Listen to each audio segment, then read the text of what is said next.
Hey, everybody, welcome back to the replay. We are going to recap round number 6. I am DruStew. Ryan, we were talking about your 5 minutes of gold buckle fame there a minute ago. Just like my welcome to TV, right?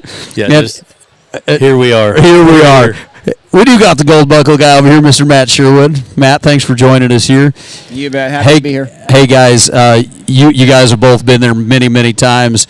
It's kind of shaken up round 6, don't you think, fellas? Like, what a round of team roping last night. The average all shook. We've got a lot to talk about. Yeah, last night's probably the fastest round of team roping I remember seeing. 4 flat was worth $2,500.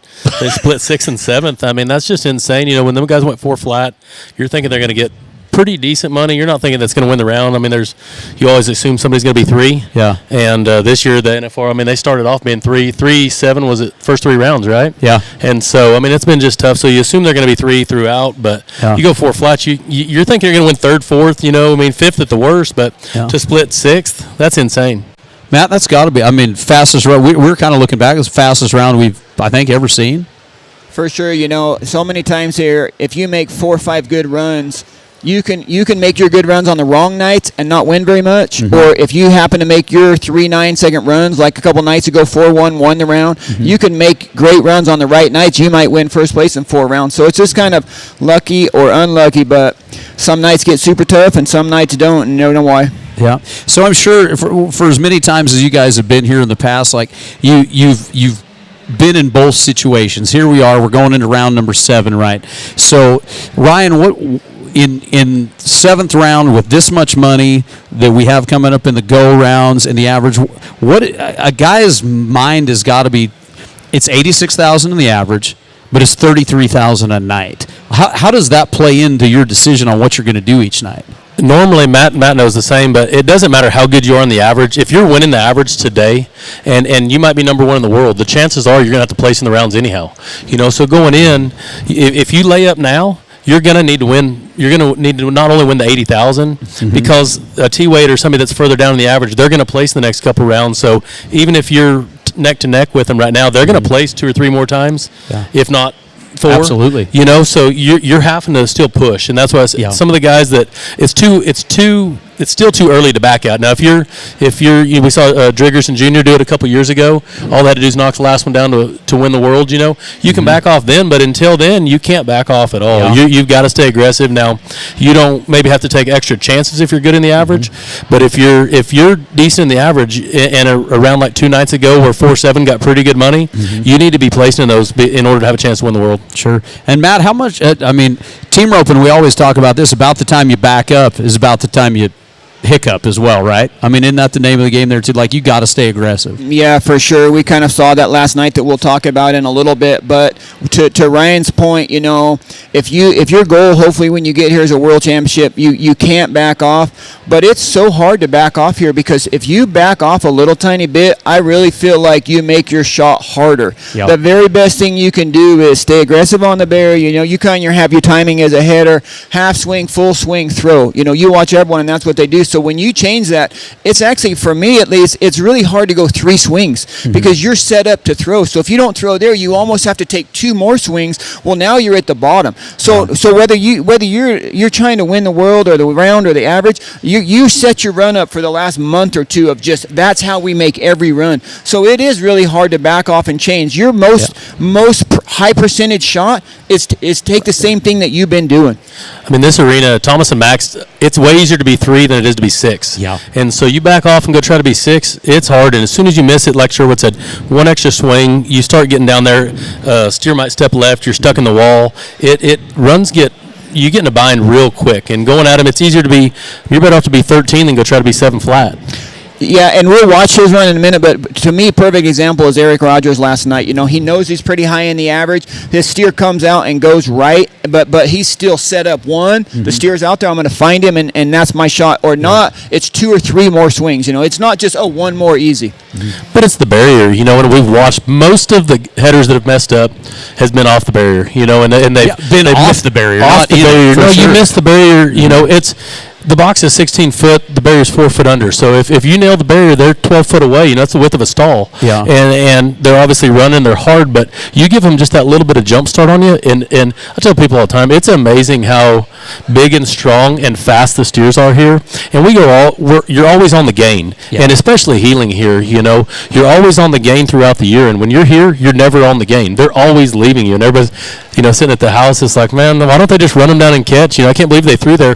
It's because if you don't throw there, they're almost feel like they're going to be further away. Whether it's the timing of your horse, and now you've seen guys that have been aggressive a couple times. If they get that steer and try to take an extra swing, their horse is reading the play, their horse is backed off. For sure. It's just you've got to run at the barrier, and you've got to take a good start. For as many times as we've all been here and watched it, is a fan of watching you guys rope.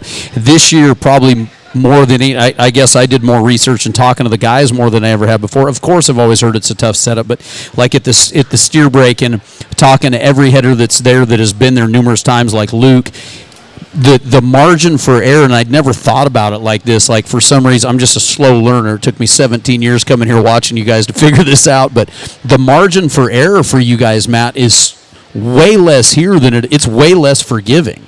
Like, if you, and we're not talking about breaking the barrier, it's talking about exactly what you're talking about. It is so easy to be off it. So easy. And that 6 inches a foot or whatever is a mile at the Thomas and Mack. And I had never thought about it like that. And the guys are like, oh yeah, it's go. If you hesitate, if you double clutch, you're late. Well, we've seen that a couple of times with a couple of different people. Their horse moves, different things. But one thing, and it's what I love about heading, but you're talking about your margin of error. Your decision-making time is so small here. It's fast at normal rodeos, but here, from when you nod to when you're seeing your shot and throwing, you're throwing as your horse hits the barrier. So from the back of the box there, you have to get your swing, see your target, find where you're going to deliver. So your timing is you don't have time to think, oh, he's going off to the right, I'm just going to pick my swing up, move my, it's just a split second of the adjustments I'm going to make to cover this steer's head in that delivery. Roger's got a neck last night, but it's still amazing how fast he has to recognize that steer's going that way, change where he's delivering to, because everything's right here. Now it's 4 feet from where you expect it to be, and you have a tenth of a second to make those adjustments and then still handle the steer where he can be roped. That's unreal. Yeah, you hit on the same thing, and you see it here a lot of times with guys. That's the first trip. We saw it with Dennison a little bit. It's so fast, and it's amazing when you start practicing at the house. And we practice at the house now, and it's like they go, you go. It's not you can't go with the gates, but it's like as soon as they're gone, you need to be rolling. And it's so hard. Even as a healer, we saw the other night TG's horse sucked back in the box a little bit 2 nights ago. He never caught up. He roped the right leg in the 4-7 round. The round 4-7 went good, and it's the same. And then you see, like I said, hit back on it. Dennison got on the, his gray horse is great. That's a great horse. He made the finals here. He's done good. It's so much faster at 4 foot under. Typically used to in Omaha or at Dallas was the only place we saw 3 foot under. Other than that, the barrier's 2 foot under at the shortest throughout the year. So we're talking 2 foot. So this is a brand new setup for you guys too. Well, it is. We don't go anywhere. We don't go anywhere all year. It's 4 foot under. It's like this. And so it is so fast. But as a healer, it's amazing. Practicing at the house before you come, you've got to get your horse go. Normally, if I'm roping with Matt, we don't want the steer shoved left in a narrow arena, right? But here, I have to go with the nod or with the gate with the steer, because otherwise, when those guys are reaching and roping right there, I don't get caught up. Yeah. And you've seen the same thing. Like I said, you've seen Dennison last night. He finally nailed the start. It looked easy for him. Yeah. 2 nights ago, Kyle threw his whole rope, and he can. Yeah. But he threw his whole rope in a little arena, and it's just so hard. Yeah. But nail the start, they're right there. But it's crazy how fast it is. Even if the barrier is that short throughout the year, the steers aren't this strong. Yeah. No, for sure. And to his point, as a header, you got to have your healer there to throw. But if they jump and cut that steer, I would rather have a steer going right where you can see him. If my healer thinks I got to get a throw and he jumps up there and that steer's cutting left, it's hard to catch. It's hard to handle. You can't face. That was a little bit of Clay Smith's long time last. Everything's wrong, but you still have to get up there to make your shot. Yeah. But you got to get up there and make your shot, and not change the direction of your steer. Yeah. That's so hard to be able to do all those things and be ready to rope. My opinion, we're not going to watch his run tonight because they didn't place. The only guy that's done that consistently, he missed one, was Hunter. But Hunter is up there ready to rope, but leaving those steers alone. Yeah. He's just a little bit inside, and when they make a legal, it's hard to do. We've ran 120 steers so far, and it's only happened a few times. A perfect position and perfect heel shot. Yeah. But even we talk about it here at the World Series. If I'm roping with Matt and I've roped, and if he says, the steer steps left, leave him out in the middle, that's easy for me. But when I know he's going to head the steer and wait on me, and that's what you've seen with Hunter, it's easy to know Snow's going to wait on him. Mm-hmm. And so when you have that trust in your header, we're talking at the number 9 roping over here, and it's the same thing. You don't want to shove one left as a healer, but as a healer, the more I know my partner's probably not going to wait on me, the more gun shy I am, and the more I want to take that start. So when when you trust the fact that Snow's going to wait on you, Sherwood's a healer now too, so we've all roped with people before, and they're like, leave him straight, I'll wait on you, and it's in the back of your mind, it's like, I know he's not waiting on me, But when you actually truly believe they're going to wait on you, it's easy, and then you can come back. Caleb and Junior do it, you know what I mean, and that's what's done them so good. And in this building especially, a half a step. We saw it with Yaquo the other night. They're 4-7. They did place, but a half a step left, it just eats the finish up when you have to face in that corner. And when you can face out in the middle where Snow was 3 and 4-1, in the same round, and if you can stay in the middle and trust that you're going to be good, man, you can run one of decent ways. As Snow and them did, they were 3 the other night. They went halfway and went 3, but Hunter finished the run, but. That was perfect. Perfect run. Well, let's go ahead and take a look at it here, guys. Let's bail right in. We're going to take a look at the go-around last night like we were talking about. One of the fastest rounds we've seen in a long time. Brent and Caden. Hey, how about Caden's showing right here? That kid, first time in the finals, doing great. They're 3-5, 3-6, a pair of them, T-Wade and Wesley, JC and Buds right there, Kyle Dennison, Tanner Braden, 3-7, 3-8, and a couple 4 flats down lower, Coleman, Logan, and Eric and Paul. We're going to get right into the runs right here, guys. We're going to start with Eric and Paul and their 4 flat. Talk to me about what we're seeing here. This is the one Sherwood was talking about a minute ago, and like I said, that the key is in staying straight too is all year long. You can get by with a fast head horse and mediocre heel horse. In this building, it takes a fast heel horse, and you can, because then you can stay back. And if you're on a slow heel horse, the same thing. You're wanting to be jumpy, but Sherwood hit on it. Eric does a great job. He missed one the other night, but you don't expect Eric to miss the one he did the other night either. This is a harder shot, and he had more coverage on the right horn. After he missed the right horn the other night, I think we all knew he's gonna catch the rest of them, and that was great coverage. And in the middle, it's fast. Absolutely. Yeah, just making that point. Like, if you look watch how far Rogers is from the fence. Just because that steer even goes right, he has plenty of room. Like, what an amazing heel shot. But he's got 20 feet to that fence. Where if a steer goes left a little bit, he's not only hitting the fence but coming up the fence, and they're 5 flat instead of 4 flat right there. All right, let's go down to Coleman and Logan right now. These guys are 4 flat here. Looks like our video is just hanging up a little bit. No, this was a good run, and same thing, pretty straight. I've hit on it. I've heeled for Coleman on Heisman over here at the Vegas. He just gets such good rolls on him. And Logan, he'd been riding the younger horse last couple rounds. He got Drago back out last night. Mm-hmm.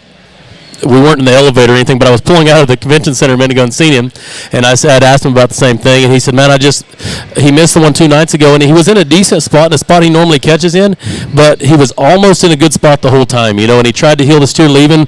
Same separation as he had here, just a little more veteran of a heel horse right here. I think he's probably a little, it's really hard. The steers are so wide, it's hard to stay to the front of the saddle and stay down when you're trying to get the finish, and this was a great run. They went early, went 4 flat. Mm-hmm. We're talking all around, moving up into all around standings and everything else for Coleman, and then it was over $2,500 by the time it was $2,500. It's insane. I felt so bad for them because I really feel like you watch this steer. Logan has 1 hop right there, and he gets him on the 2nd hop. I really feel like if they're the 14th team out instead of the 2nd team out, they're 3-6, 3-7, and Logan, because he knows, okay, I've got to heel the steer first jump. He's 2nd out, 4 flat, might win first and might win last, and so he's like, I know I can get the steer next jump, make an amazing run. But if they're the last team out, I think they're 3-7 instead of 4 flat. Yep. Yeah, and they don't change much. Like you said, Logan rode in there and made sure he caught. He didn't get all the way in position the night before. I think he made sure and got all the way in position there. 2nd, 3rd team out probably whenever they went. And probably a couple nights ago, 4 flat would have won the round. Absolutely. There was 4 4-1s, and so you were thinking they're going to move up good, and it's just tough round. All right, let's go down to Driggers and Junior. We'll watch this one more time. Here we go. Here's Caleb and Junior. I think the one thing we're going to see on last night's fast round is what we're talking about: good heel horses, great heel horses, and nobody's shoving them left. Yeah.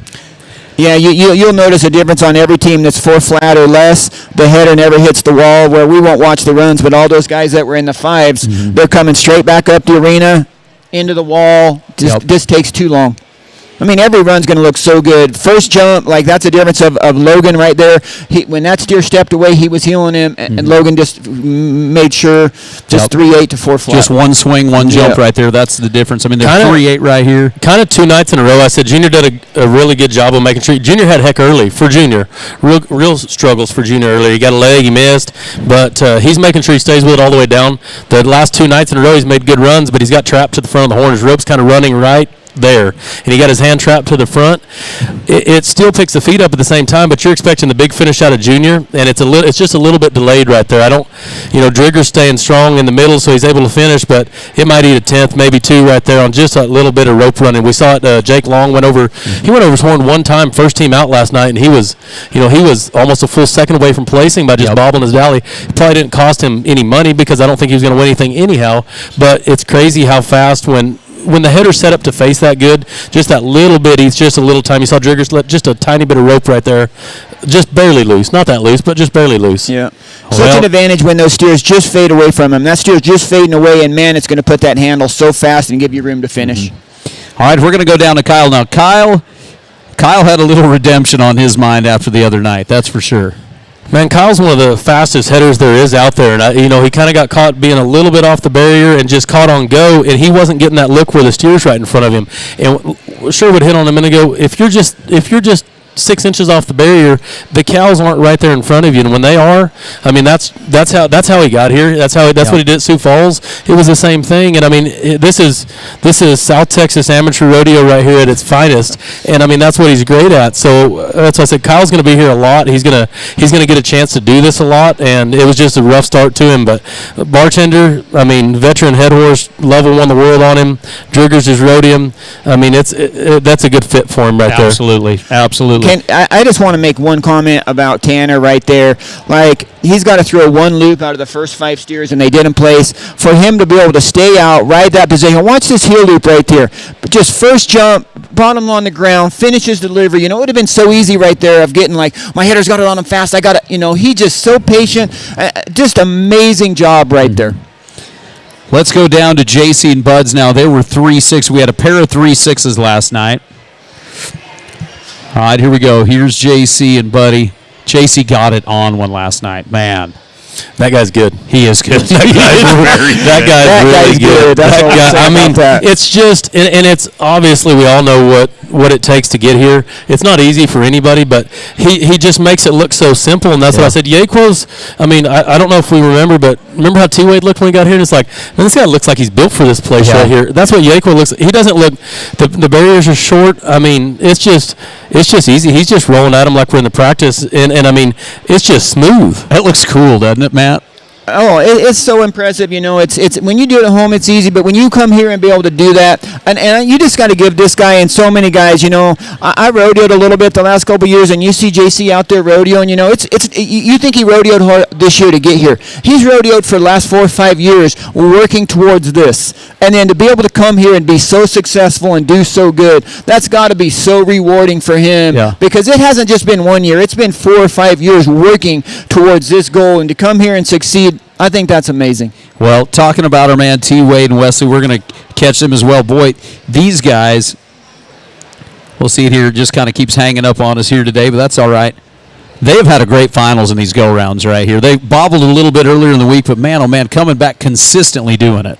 Yeah, and I mean, T-Wade, he honestly, for a bomber, he's been consistent as all get out around here. And he's turned a lot of steers over the last couple of years here, and he had 2 bobbles in a row. That's what I said. I mean, of all things, and both of them were missing the right horn. I don't think he was sailing out. I don't think he was cutting it too short. The first one, I think, was the bad out of time with the steer. And when the steers are that big, you can see them. They just have a little more head bob, and everybody's, the steer ducked his head. It's like they're too fresh to know to duck their head. Yep. They're just running and driving, and their head has a little more bobble to them. But as much as T-Wade, we can brag on him all day. He's amazing. The heel horse right here is the difference maker, and that's what's been the difference. He healed the one the other night around the belly that was trotting, and when you're on a fast, this is the best heel horse there is currently. When you're on a fast heel horse and you can come from staying back like we hit on. And when you're all the way over the steer, watch him get all the way over the steer, and then he heels with the separation. It looks like he's just waiting for the steer to jump away from him, and the dally is simple. And when you're hustling, and you've seen it through different people throughout this week, when you're hustling trying to get there, this horse right here gets you there, gets you all the way over, and you heel off separation. And when you heel off separation, you're waiting a dally, that stops the run. Yeah. And that horse finishes right there too, does he? Oh, Ryan? the finish here is so important. And I mean, Randon and Sherwood first time. I mean, Diesel was. Oh boy, it's amazing, and we've seen it with Jade on Caveman. We've seen all kinds of Ice Cube. Jade's done it on several. But when you have that finish, Jackal. I mean, how much faster? When you finish, it makes 2 or 3 tenths of a difference on a header for sure. It doesn't slip legs. One thing I want to talk about Tyler, and he's amazing at this all year long. He ropes so aggressive every steer, every time. Tyler always has an amazing attitude. He might miss 3 or 4 in a row going for a first. I think it's so impressive to go over there. Like you said, he missed 2 in a row. One of them was bad luck. One of them was a bad loop. But he comes back with the great attitude, aggressive. It would have been easy to be like, man, I've missed twice. I just want to make sure I get back in the rhythm, catch one. He comes right back after 2 no times, and just it's so impressive, and it's something I think we can all learn from, because we all go throughout the year and we make mistakes, but to come back with a great attitude, all the competence in the world, knowing you're going to win, and then come back and win almost 2 rounds in a row after 2 no times. Yep, that's amazing. Well, he stays with what he does. I mean, that's he didn't. That's one thing about him. 2 misses didn't change what he does. That's T Wade, and that's T Wade every time we've seen him here. Yep. All right, here we go. Brent and Caden right here. Now, these guys are 3.5. Fastest run we've seen so far. 3.5, guys. I mean, that's doing it. And I got to give props. We've been watching Caden rope through all the junior. I mean, we've been watching these kids now coming up. And to see him here at his finals, he's roping aggressive. He's heeling aggressive. It's been fun watching. We've been awful proud of this kid heeling right here. Yeah, this kid's heeled like a man out here this week. That's what I said. I mean, this is big boy heeling, and to come in here first time ever here, he's good. He's been good, but he's getting exceptionally good. And Sherwood hit on it a minute ago with Tanner's patience. Look at the patience and the separation right there. And it's when you know you're fixing to get left behind because the steer's gonna leave. It's so easy you want to cheat, and you see the guys leak in just a little bit. You leak in, you're gonna leave it high on the right. You're gonna heel them going away. You're gonna have bobbles, just to stay out there and be patient. But we've seen these guys. His plan has been straighter off to the right. He's got confidence in the fact what we hit on, Brenton's going to wait on him. And so it's easy to leave him off to the right. The one before, he was almost late, and the steer was way right. Brenton got a Honda on the horn, but it was a great heel shot off to the right. They were 4-3 with the Honda on the horn, but when you can, he's big, long too. Yeah. And when you can stay back and make sure you put your tip through like this, I mean, it looks like he's heeling old practice steer, an old trainer. Yeah. And this was a good steer, obviously, to win the round 3-5. This is not a practice pin training steer. They're hard. Absolutely. You know what's amazing right here? If you could size it up, I think the only difference of this run and all the other runs, look how short of a rope Brenton Hall is on compared to some of the other guys. To be able to get out the barrier, get it on him that fast, but still be on that short of a rope. It just allows him to finish so good. It gives the handle that he's talking about. I mean, 3.5, 3.6, 3.7, they're all pretty much the exact same, but 1/10 faster, I think, is just B-Hall's just on a little bit shorter rope, helps him finish a little bit better, puts that steer on the end of it just a little bit faster, and paid off for him. We even seen with T-Wade's. T-Wade reached, spur headed out just a little. He ended up with a little more rope out, and probably Thorpe had more finish than Caden did, but it's just that 1/10, and we assume they're going to win the round, T-Wade, and then these guys come in here and that's as easy as could be. It looked like the run Snow and Hunter made, just easy down the middle, good steers, good horses, just easy. But they made it look easy. The guys that win the World Championship, and Tyler Wade's done it, obviously, but the guys that make that run, and it looks like they can do it again. The guys that make amazing runs, but it's like, I don't know if they could do that like again. The one-off. These guys look like they could make that run 9 out of 10 times. I mean, that was easy for both of them. They're 3.5 right there. All right, guys, let's switch it up a little bit now. So last night kind of changed things up. There were only 2 steers or 2 teams that had all 5 of them down coming into the 6th round. Luke Brown and TG. I don't know. I'd have lost a pile of money. You got guys like that is their game, right? That is their game. TG, when he went to let go, we just assume he's going to pull it off. He's a little out of whack, a little out of time. But you're like, he's going to heal him. He's not going to miss him. He's going to heal him. Man, so for sure, you expect him to catch every time. That was such a hard shot. That steer was fading, and when Luke tried to take care of him, I felt like he almost took care of him, and it let that steer run. Man, that steer was running fast when Travis went to heel him right there, almost like one hop that goes half the timing that you expect it to go right there. Just like, I'm just going to make sure he catches him, but you watch where that steer goes, and I'm telling you, and all of a sudden it's too late. He realizes that he's letting it go, but that steer half-timed him right there, and it just made it almost impossible to heel him. Man. It's just when the head horse, and this head horse it does a good job, but when you get that little bit of a dead time and they're not pulling them away, it's hard and it gives the advantage. These steers, I mean, look at the size of that steer right there. They're strong, and when you give them just a little bit of room, the feet they feel like they're going this fast. Yep. And that's where we've seen out there forever. A free head horse that wants to stay strong to the horn, that's free and then wants to pull good. Man, he puts them on the end of it, and it makes it so easy for you. And like I said, TG's on the game. He assumes he's going to catch. He's headed to the horn, and it's just like you hit on with the heading stuff. Happens fast. Heading out here, it happens just as fast. Yeah. Maybe not just as fast, but it happens that fast. Healing too, and it's like you got to stick it down there. It's like. You want to take an extra swing right there, and but you can't. It just gets worse. Just gets worse. I think if Travis would have been going at this steer, like he'd have got in. Right, 4 flat. We're not going to be 4 flat. I'm just going to make sure. Well, then his make sure shot just happened to be the hardest shot that steer gave him. Yeah. And I mean, he's one of the best jackpot healers there is. Absolutely. When it comes to just making sure you catch, this is there's a lot of good teams. This team, when they just have to go knock, if they had to run the 10th one and make the same run and just needed a time, you expect it to happen. Absolutely. For sure. All right, let's go to the other team that ended up getting through it right here. So Clay Smith. Now watch this. These guys are one of the only 2 teams in the average as well, and Clay Smith. This was a great job of Clay being so aggressive. Once he roped him, it seemed like he tried to slow down and make sure he handled that steer, and so it took just a minute for them to really.